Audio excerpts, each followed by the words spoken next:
Hello everyone, welcome to बुकेनिया। आज हम लोग दिसंबर 2024 यानी कि लास्ट टर्म एंड एग्ज़ाम के MEG 1 ब्रिटिश पोइट्री के एक काफ़ी अच्छे 75 आउट ऑफ 100 मार्क्स के आंसर शीट को देखने वाले हैं। अब ये आंसर शीट मुझे मेरी एक स्टूडेंट ने कंप्लीट कंसेंट के साथ प्रोवाइड की है, जो उन्होंने इग्नू से मंगाई है और इससे आपको काफ़ी हेल्प मिलेगी। सो लेट अस सी कि इस आंसर शीट में क्या है।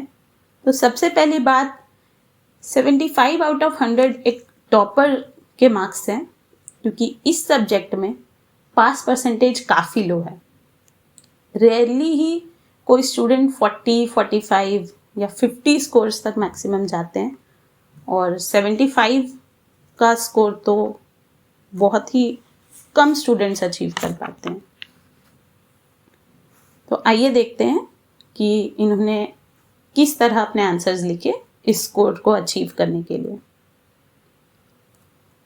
तो हमारा जो पहला क्वेश्चन है वो है रेफरेंस टू कॉन्टेक्स्ट, जो कि 10 मार्क्स ईच का होता है। और पहला जो क्वेश्चन पूछा गया है वो है from the poem the tiger by William Blake से। इस आंसर को उन्होंने सबसे पहले अबाउट दी ऑथर सेक्शन के साथ शुरू किया है, जहां ऑथर का नाम, वो किस एरा से हैं और उनकी 2-3 पोएम्स को मेंशन किया है पहले ही स्टैंजा में। इसके बाद इन्होंने कॉन्टेक्स्ट समझाया है और फिर आया ये है एक्सप्लेनेशन, जो कि क्लियरली मेंशन्ड है स्टार्टिंग में ही।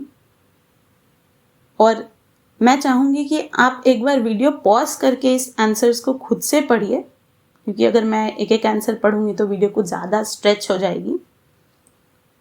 नेक्स्ट, इसके बाद एंड में इन्होंने कंक्लूजन दिया है, ठीक है।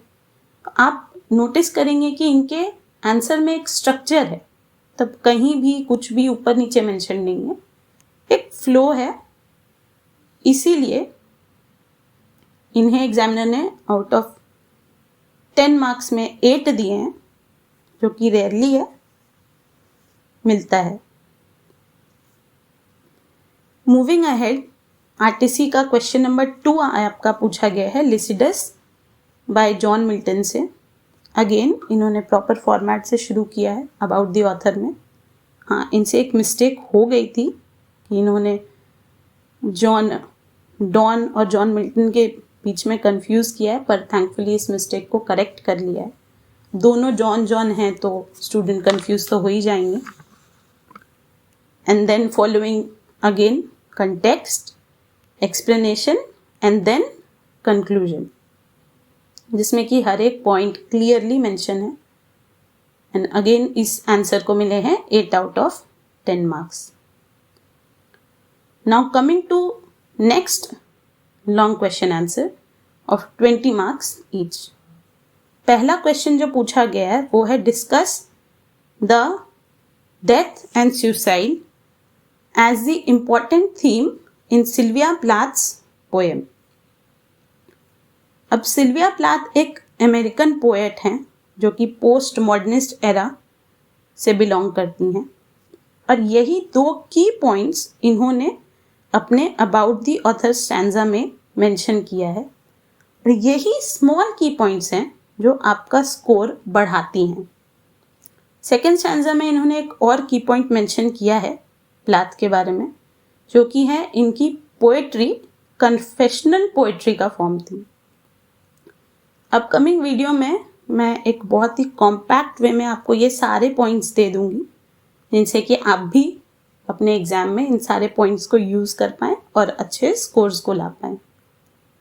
फिर इन्होंने नेक्स्ट स्टैंजा इनकी पर्सनल लाइफ के बारे में लिखा है, जो कि इस आंसर के लिए इम्पॉर्टेंट है, क्योंकि सिल्विया प्लाथ की डेथ जो है वो सुसाइड कमिट करने से हुई थी और उनकी पर्सनल लाइफ का ही इम्पैक्ट उनके पोएम में मिला है अभी तक। फिर आता है नेक्स्ट पेज में इन्होंने आंसर की मेन बॉडी शुरू की है, that is theme of death and suicide, और उसे काफ़ी अच्छी तरह से समझाया है। अब नेक्स्ट पार्ट में इन्होंने रेफरेंसिंग दी है to major poems by Sylvia Plath, that is Lady Lazarus and Daddy. दोनों ही पोएट्स की थीम जो है वो डेथ और सुसाइड ही है। तो ऑब्वियसली आप भी इसी तरह, अगर ये सेम क्वेश्चन आता है तो आप इस फॉर्मेट में लिख के अच्छे मार्क्स ला सकते हैं। And again at the end एक कंक्लूजन पैराग्राफ है, यानी कि आंसर को प्रॉपरली एंड किया है। एंड अगेन इस आंसर के लिए 16 आउट ऑफ 20 मार्क्स मिले हैं, जो कि अगेन एक अच्छा स्कोर है। Moving on to the next question, that is question number 7, जो एक और फॉर्मेट है जो पूछा जाता है ब्रिटिश पोएट्री में, that is critical appreciation of 10 marks each. इसमें पहला जो पोएम इन्होंने जो अटेम्प्ट की है वो है the Garden by Andrew Marvell of metaphysical era. अब यही स्मॉल पॉइंट्स इन्हें हेल्प करती हैं to achieve marks, more marks. फिर theme of the poem and then critical appreciation start किया है। मैं आपको भी ये बताना चाहूँगी कि अगर आप ध्यान से नोटिस करेंगे तो इन्होंने शॉर्ट पैराग्राफ्स लिखे हैं, मैक्सिमम 3 to 4 लाइन्स, क्योंकि एक एग्जामिनर जो एक दिन में बहुत सारे पेपर चेक कर रहे हैं, अगर आप शॉर्ट पैराग्राफ में लिखते हैं और मेन कीवर्ड्स लिखते हैं तो उन्हें ईजी होगी, आसानी से वो आपका आंसर समझ पाएंगे और इसके रिटर्न में आपको मार्क्स भी अच्छे मिलेंगे। नेक्स्ट जो क्रिटिकल अप्रिसिएशन है वो है आपका of the poem sailing to Byzantium by modernist poet W.B. Yeats, जो इन्होंने अबाउट द ऑथर स्टैंजा में मेंशन किया है। सेम स्ट्रक्चर फॉलो करते हुए क्रिटिकल अप्रिसिएशन लिखा है और इस आंसर के लिए उन्हें 7 आउट ऑफ 10 मार्क्स मिले हैं, जो कि फेयर इनफ है। यहाँ मैं आपसे एक और चीज़ रिक्वेस्ट करना चाहूँगी कि आप इस क्वेश्चन पेपर का कंप्लीट डिटेल एनालिसिस जो मैंने ऑलरेडी इस चैनल पे कर रखा है वो ज़रूर देखें, तो इससे आपको क्लैरिटी मिलेगी कि और भी कौन कौन से क्वेश्चन पूछे गए थे और किस प्रीवियस ईयर से पूछे गए थे या असाइनमेंट क्वेश्चन से पूछे गए थे, और आप अपने आंसर्स और बेटर लिख पाएंगे। Moving to the next question is question number 5. Bring out the imagist element in T.S. Eliot's The Waste Land. मैं सबसे पहले आपको बता दूं कि ये जो पोएम है ये 5 सेक्शंस की काफ़ी लेंदी पोएम है, जो इन्होंने मेंशन भी किया, उन 5 सेक्शंस को लिखा है, जिससे ये पता चलता है कि इन्होंने अच्छे से पढ़ाई की है और स्मार्ट स्टडी भी की है और टू द पॉइंट रखा है आंसर को, ज़्यादा ब्लफ नहीं किया है, इधर उधर की बातें डालकर पेजेस नहीं भरे, सीधा एग्जैक्ट कॉम्पैक्ट आंसर लिखा है। नेक्स्ट पेज में इन्होंने ये 5 सेक्शंस को 1 by 1 एक्सप्लेन किया है और की पॉइंट्स को इन्वर्टेड कॉमा में डालकर हाईलाइट किया है, ताकि एग्जामिनर का ध्यान सीधे उसी की पॉइंट पे जाए और आंसर की वेटेज इस तरह से बढ़ी है।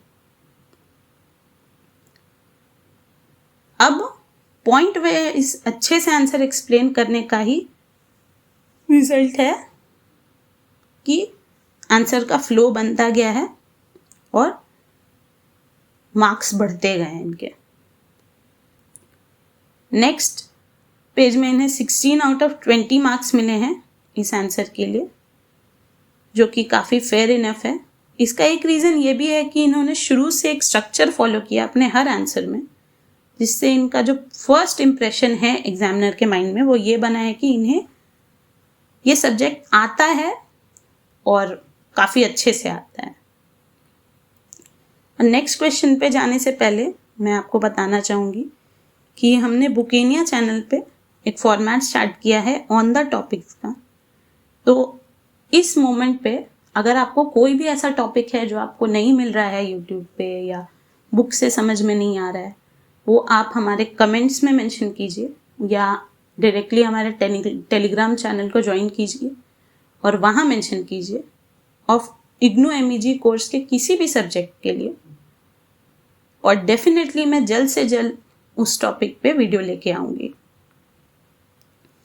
Moving to next question is question 4। Write a detailed note on John Donne, जो कि पिछले RTC क्वेश्चन नंबर 2 में हमने देखा था कि जॉन मिल्टन के जगह इन्होंने जॉन डॉन लिखा था। इन्होंने ये आंसर अपनी तरफ से तो बेस्ट अटेम्प्ट किया है, पर यहाँ मैं आपको बता दूं कि अगर आप लास्ट मोमेंट पढ़ाई कर रहे हैं तो ऐसे आंसर्स को अटेम्प्ट ना करें, क्योंकि इसके लिए आपको जॉन डॉन की बहुत सारी पोएम्स, उनके पोएटिक स्टाइल, ये सारा पता होना चाहिए। And this makes this question on a bit of tougher side. और इसके प्लेस में आप ऐसे क्वेश्चंस अटेम्प्ट करें जहां सिर्फ एक पर्टिकुलर पोएम के बारे में पूछा गया, जैसे कि हमारा क्रिटिकल अप्रिसिएशन का फॉर्मेट, वो आपको इजी और ज़्यादा स्कोर्स दिलाने में हेल्प करेगा।